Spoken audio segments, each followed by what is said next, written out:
This square is the square where the heretics were burned. This square is the only square in Rome without a church. Campo dei Fiori today is a very cheerful place. If you come here in the morning, you find a market. If you come here in the evening, you find these bars or restaurants. But this place hasn't always been a cheerful place.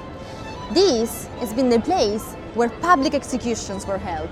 In particular, public executions of the heretics, those who committed crimes of blasphemy, according to the church. Now, you see the guy in the middle of the square? Does he look like a happy guy?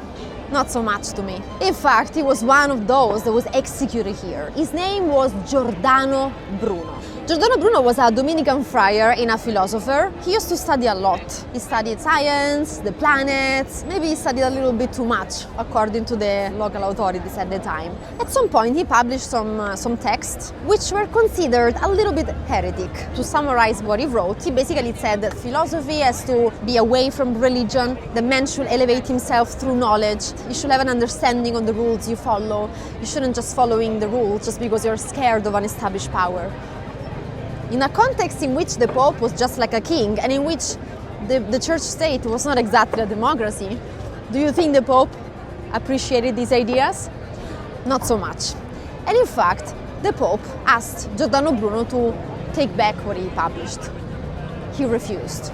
Giordano Bruno was arrested and he's been in jail for 8 years. And during these 8 years, he was continuously asked, "Are you taking back what you said?" And he said no.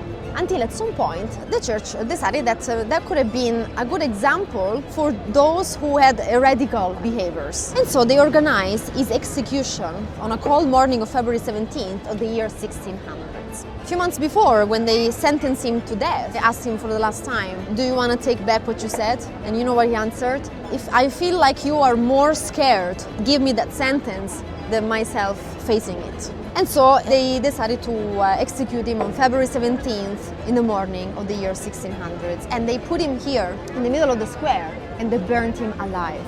In the days leading to his execution, actually, he kept preaching in prison to the other prisoner. The Pope didn't like that either. And so they ordered to put him a chain with needles in his mouth and tie that to the back. And since then, Giordano Bruno represents the freedom of speech and freedom of thought. Now, something that you might have not noticed is that because this square is the square where the heretics were burned, this square is the only square in Rome without a church. Try to find another square in Rome without a church. And when they position the statue here, guess what Giordano Bruno, he's frowning. Which direction is he frowning to? Exactly. Stay curious, my friends.